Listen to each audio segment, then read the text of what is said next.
من ضمان عبور مريح إلى الدور الثاني من منافسة كأس إفريقيا. سنتحدث عن المنتخب الوطني، عن مباريات المنتخب الوطني، ونعود أيضا للحديث عن الفضائح التحكيمية التي انطلقت بوادرها من مباراة المغرب ومالي. بصراحة هل المنتخب الوطني في خطر؟ كل هذه الأسئلة سنجيب عنها رفقة ضيوفي. أبدأ هنا في الأستوديو معك فيصل بن طلعة، مدرب وحارس دولي سابق. مساء الخير، أهلا بك. أهلا وسهلا كابتن، وشكرا على الاستضافة. ومن قطر يلتحق بنا المدرب والمحلل الرياضي طارق ماكور. طارق مساء الخير، أهلا بك، وسعيد جدا بتواجدك معنا للحديث، للتحليل ولإعطاء رأيك الثري دائما. مساء الخير فاتح، ومساء الخير لأخويا فيصل وكل مشاهدينا الكرام. شكرا لك طارق، شكرا لك فيصل. إذا مشاهدينا نبدأ بالموضوع الأول. الموضوع الأول قبل الحديث عن المنتخب الوطني، عن التصريحات، لابد أن نعرج عن ما حدث في الدوري الأول، مباراة الدور الثاني عفوا من دوري المجموعات، والفضائح التحكيمية التي انطلقت من مباراة مالي أمام المغرب. الكل شهد ضربة جزاء حلبة منها منتخب مالي الذي انتفض وعبر مدربه وندد بما اسماه ظلما تحكيميا ضد منتخب مالي في هذه المباراة. نبدأ معك فيصل. أتحدث عن مالي، عن التحكيم، عن القارة السمراء. نعلم كلنا ماذا يدور في الكواليس، تخوفات دائما من التحكيم. حدث لمالي ممكن أن يحدث للمنتخب الوطني. هل بكل صراحة يجب أن نتخوف؟ يجب أن نعمل كشخص واحد لتفادي مثل هذه الأخطاء؟ لأنه المنتخب الوطني معرض لما حدث أو ما حدث مع مالي ممكن أن يتكرر مع منتخبنا الوطني. لا كابتن، أنا نقول مباريات يتغيروا على كل حال. أمس شفنا مباراة ما بين المالي والمنتخب المغربي. نقول حكم شوية للحازم من جهة الأخرى. نقول على كل حال كل حكام هكذا عندما تلعب في بلد منظم، كل يعني في هذه كرة القدم، وهكذا كل المنتخبات يتساعدوا في بلدهم. أنا نظن الجزائر ما تخافش، لأن أنا نقول اليوم منتخبنا طونك تلعب مليح ما تخافش، ولكن حكام هكذا يقدر يضيع لك مباراة، يقدر يخرجك من الكان يعني بطريقة. تتكلم لأننا تعرضنا لنظام تحكيمي سابقا. صحيح كابتن، شفنا تحكيم، يعني التحكيم في السابق ما كانش في المستوى. وكل كابتن باش نتفاهموا كابتن، كل منتخب اللي يلعب دوري في عفوا الكان في بلد واحد تكون له يعني ينحازوا لهم الحكام ويعاونوهم في كل منتخبات يعاونوا الحكام. ولكن اليوم شفنا امس مباراه فريق، ما ننساوش فريق المغربي اللي عنده فريق قوي جدا، عنده لاعبين ممتازين جدا. ولو نشوفوا الحكم نحاز من الجهه الاخرى. انا نشوف فريق المالي عنده امكانيات كبيره وعنده لاعبين ممتازين. يعني امس كان قادر يفوز بالمباراه، وضربه جزاء كانت عنده فرصه في ضربه جزاء اللي الحكم ما عطاهالوش. ولكن هذه كره القدم. ولو نشوف كابتن فريق المغربي عنده امكانيات، عنده لاعبين ممتازين جدا، امكانيات كبيره. انا نقول في هذه المباراه اول انذار في هذه المباراه شفنا الحكم نحاز حوالي زاد 12 دقيقه ولا 10 دقائق. انا نقول اليوم الحذر ثم الحذر، لان باش تكون يعني في المستوى الحكم لازم يكون صادق. جميل.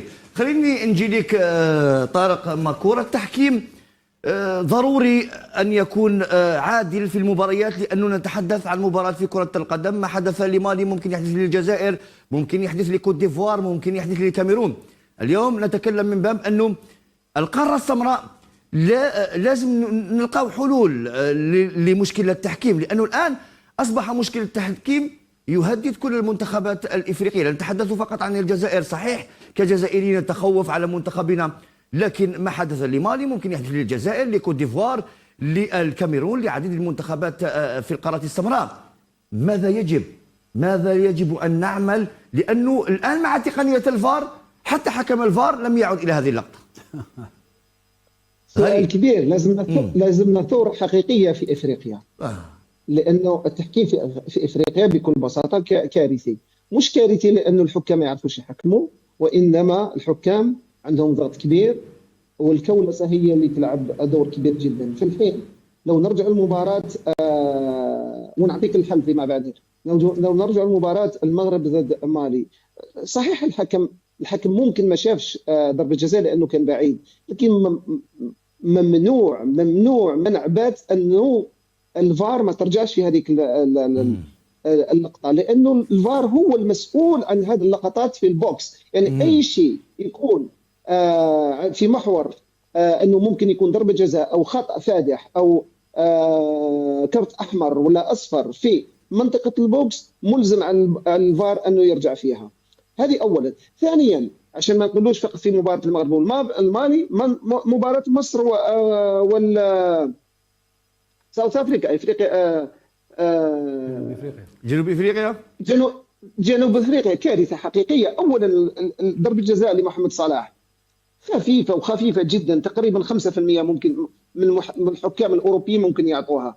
لما تشوف ضربه الجزاء اللي لجنوب افريقيا اللي بكل بساطه، لا المدافع ياسر لمس الكره بايده وهو نازل على الارض، يعني ما كانش في الارض، داخل البوكس وما فيش ضربه جزاء. يعني هنا نتساءل، اوكي انا قلت في تدخلاتي الاولى انا نظن انه الفار يعني انقذ الكره تقريبا 90% من الاخطاء اللي مش ممكن يشوفها الحكام، لكن في نفس الوقت الحكام اصبحوا كسولين وكسلاء بسبب الفار، لانه الحكم كان متر بعيد على اللاعب، كيف هو ما ياخذش قراره؟ زمان كيفاش كانوا الحكام ياخذوا قرارهم؟ هذا غير معقول. في الحين الفار لازم يساعد الحكام، لكن الحكام لازم تبقى دائما عندهم الشخصيه انهم ياخذوا قراراتهم والفار يصحح لهم. في الحين وشنو هو الحل يا اخويا فاتح؟ الحل سهل جدا. اذا في افريقيا ما كناش في المستوى، نعملوا نفس الشيء اللي عملوه في كاس العرب، ما عندها اسبوعين فقط. الحكام من جنوب امريكا، من اوروبا، من كل اماكن العالم جاوا وحكموا، كانت في المستوى العالي جدا. جميل. طارق تطرق الى نقطه مهمه الان فيصل. اذا ما قدرناش نتحكموا في التحكيم، قال انه ماشي عيب نستعينوا بحكام من خارج القاره السمراء، لانه التحكيم في افريقيا كما قال طارق غريب. في لقطه مماثله حكم الفار ما يعودش للقطه، الحكم الرئيسي ما يتخذش قرار، على الاقل الحكم عبدو المفري للاشاره فقط حتى نضع بين قوسين ادار 3 مباريات في الشان اللي توج بها المغرب، وادار مباراه النهائيه. الحكم التونسي هيثم قيراط كان في تقنيه الفار، لم يعد الى هذه اللقطه. إذا تجاوزنا الأمر وأصبحنا لا نتحكم في التحكيم أو في الحكام الإفريقيين بيسين، لماذا لا نعتمد على حكام أجانب؟ هل الكاف خليني نقول لك يساعده ما يحدث الآن؟ طبيعة الحال كابتن. كابتن أنا شفنا في لا تشامبيونز ليج نفس الشيء كابتن، مهازل كبيرة. شفنا منتخب الأندية الجزائرية اللي يضيعوا التأهل بسبب الحكام.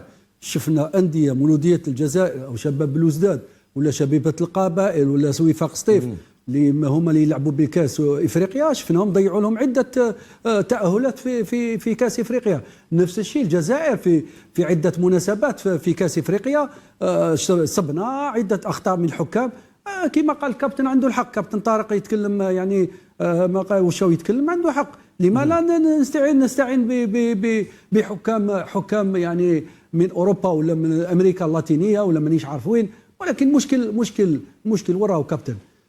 شوف كابتن، شفنا عده مناسبات وكم بداو نحسبوا شحال بداو كاس افريقيا. في افريقيا سيب الحكام هما اللي مشاو لهم كل شيء.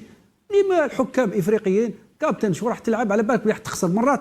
احنا الجزائر في كاس افريقيا او في البطوله في يعني الانديه او المنتخبات، راك عارف بلي راح تخسر، راح يخسرك الحكم. فيصل المنتخب في خطر بكل صراحه. وي بيان سور كابتن. لا هكذا المنتخب راهو في خطر كابتن، لان عندنا اليوم عندنا بانكو جوي، عندنا لاعبين ممتازين عندهم خبره كذا، ولكن ان شاء الله نتمناو احنا يكون حكم نزيه اللي يعطي لك حقك.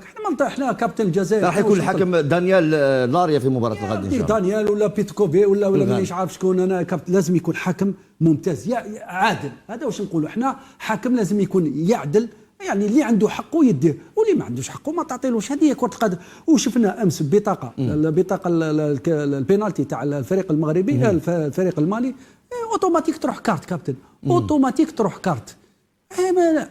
وزياده على ذلك ما عطالوش كارت. علاش؟ هذا هو السؤال المطروح كابتن.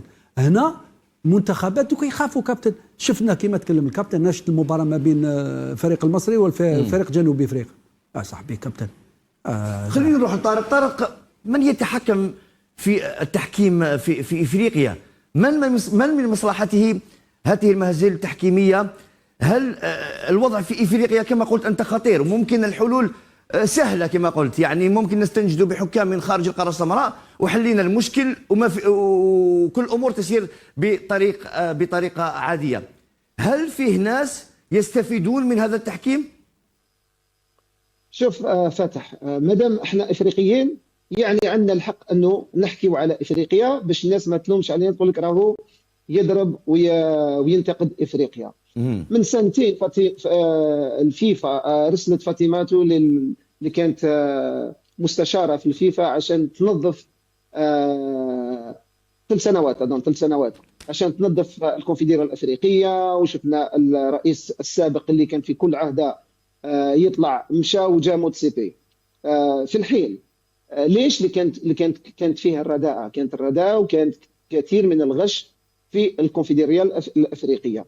في الحين انا حتى ولا رانا في طور التطور صحنا كثير من الاشياء، الا انه الكولسه مهمه جدا. لوبي لازم الجزائر تكون قويه.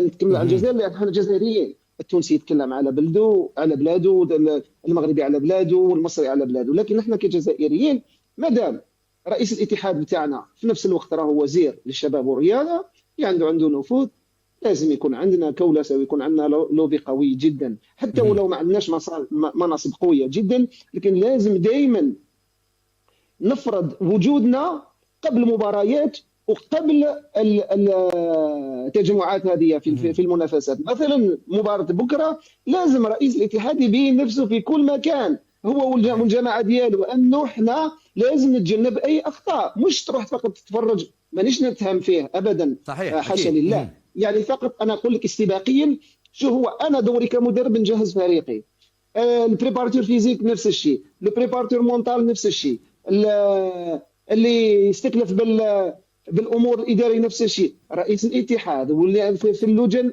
لازم يكونوا في نفس المستوى. they have to be alerted. لازم يكونوا في حاله طوارئ في كل مباراه. لازم يحس انه النفوذ الجزائري قوي. ونفس الشيء مثلا الكاميرون ولا الكوت ديفوار، ولهذا باش الناس تخمم مرتين قبل ما تحاول تعمل خطا. في الحين اذا كان خطا من الله سبحانه وتعالى، يا خويا خطا الانسان عادي جدا. لكن لما تكون تشوف كثير من الاخطاء اللي ممكن الجزئيات، احنا في كره القدم شو هي الجزئيات اللي ممكن تفسر فريق قوي على فريق اضعف؟ مثلا كرت احمر، ضربه جزاء، الحظ انك تضربها 60 مره في العارضه وما تسجلش مره تسجل عليك. فلهذا لازم احنا نجنبوا الاشياء اللي ما غير منطقيه، الكره الاحمر وضربات الجزاء والطرد. هذه هما لازم احنا نستبقها بوجودنا. لما الناس تحس انه فيه رجال وراه منتخبات وراه جاهزه وراه واقفه، الناس تفكر مرتين قبل ما تغلط. جميل طارق. الاستباقيه مثل ما قال طارق ضروريه فيصل بن طلعه لتجنب هذه الاخطاء، لحمايه المنتخب على الاقل. هنا دور الاتحاد الجزائري بكل مكوناته، لانه لا مجال للخطا مستقبلا. التحكيم كل شيء وارد، علينا ان نستبق الاحداث. صحيح كابتن، لازم نكونوا واعيين، لازم نكونوا واقفين في الفندق، واقفين على صغيره وكبيره، واقفين على الحكام اللي راح يديروا المباريات. انت راك عارف هذاك شكون راح يدير المباراه، تبعت ناس يتكلموا معاه يزيروه بلي يعرف بلي الجزائر راهي جاهزه، راهي واقفه، ما عندكش ضغوطات من جهه واحده اخرى. لازم توقف، لان شوف كابتن دوك هادو الكؤوس افريقيا هادو كيفاش يقولوا الدورات المغلقه هذه لازم تكون قافز، تكون شاطر. تبعت ناس شاطرين كابتن يمشوا لك امورك هكذا، يعسوا هذه ما يخلوش حاجه، ما يخلوها تمشي في الخفاء. واقفين مع الحكام، مع الاداره، مع الفندق، كذا. علاش؟ باش يسون بريزون، الجزائريين بريزون. وعلى بالك اليوم الحكم اللي راح يدير لك مباراه غدوه ان شاء الله تعرفوا شكون، توقف معاه تروح ليه. هذه تبعت ناس في الخفاء. اللوبيات هي ما تدير. يعطيك صحه. لا كاين لوبيات كابتن، لوبيات لازم تدخل معاهم، لازم تدخل. شوف كابتن، نحبوا ولا نكرهوا، كاين لوبي تاع التحكيم وكاين لوبي اللي كيفاش يقولوا يكسروا المنتخبات باش ما يفوتوش. كاين لوبيات يكسروا المنتخبات باش ما يفوتوش. حنا اون في بارتي دو سيت كاتيجوري. حنا عندنا منتخب لاباس به، عنده امكانيات، عندنا بال جوناس، شفنا لاعبين مثل مازا مثل حاج موسى مستوى عالي جدا كابتن. اليوم عطاو ان سينيال. طب حنا رانا جاهزين منتخب جزائري باش نروحوا بعيد في كاس، ما نقولكش نروحوا باش ندو كاس افريقيا، نروحوا بعيد بعيد بعيد ان شاء الله، ولكن لازم الاداره توقف مع المنتخب الوطني، على الحكام بوكو بلوس، على الحكام يعني تغطي تحمي. ماناش نقولوا كابتن احنا يحميوا المنتخب الوطني، تعطينا حقنا برك. هذا ما كان عندنا ضربه جزاء ندي ضربه، ولا عندهم هما ضربه جزاء اعطيها لهم عادي، ولكن لازم تحمي المنتخب الوطني. لازم كما نقولوا تضمن له تحكيم نزيه. يعطيك صح. احنا كما نقولوا بالجزائر تزرب على المنتخب تاعك، تكون نزيه، حكم لا ينازه، يعني يحكم المباراه بنزاهه. انا نتمنى المنتخب الوطني والاداره تاع المنتخب الوطني تكون يعني تتبع صغيره وكبيره. ما لازمش نروحوا كوم دي سبيكتاتور نروحوا نحوسوا. ابعث ناس كفاء يتبعوا الملفات، وين الحكام، وين هذه اللجنه. فيصل، انه لما تشوف الاخطاء التحكيميه اللي تحدث حتى تقول انه كل شيء خليني نقول بين قوسين مهيئ لمنتخب معين مثلا. نو كابتن، انا نحوس على بلادي، انا نغطي على بلادي. انا الاداره لازم تمشي الحكام هذه في الفنادق تعس، هذه الحكام اللي راح يربيتري لك الحاكم تاعك في وين راهو في فندق فلاني، تروح تحمي الحكم هذاك، تحميه. لان كابتن تحب ولادك راه وين على بالك، هو راهو على 50 كيلو ولا 30 كيلو 30 مانيش عارف نقولوا مثال 2 كيلومتر ولا 3 كيلو دون زان اوتر اوتيل، واش تعرف شكون يجي ليه شكون ما يجيش ليه. هاد الحكام شوف القاره السمراء كابتن، الحكام ماهمش نزهاء، الحكام ماهمش نزهاء في القاره السمراء، لان شفنا كل منتخبات. انا شفنا نحاولنا كاليفيكاسيون كاس العالم كابتن. صحيح كابتن، عانينا كثير من التحكيم لهذا كابتن. الخطا. شوف كابتن، مع الكاميرون كنا قادرين احنا وكان ما سجلنا تاع سليماني، وكان اطلع الحكم. رانا لعبنا كاس العالم ودرنا حاله في قطر وكذا وكذا. يا كابتن، احنا هذه في الجزائر، احنا في الجزائر لعبنا صح ولا لا كابتن؟ احنا لعبناها في الجزائر. شوف الحكام، انا نقول الحكام الافارقه ماهمش في المستوى، لازم حكام اوروبيين يجوا في هذا كؤوس افريقيا. جميل، خلينا ناخذ رايك حتى نغلق الملف، ملف التحكيم. طارق،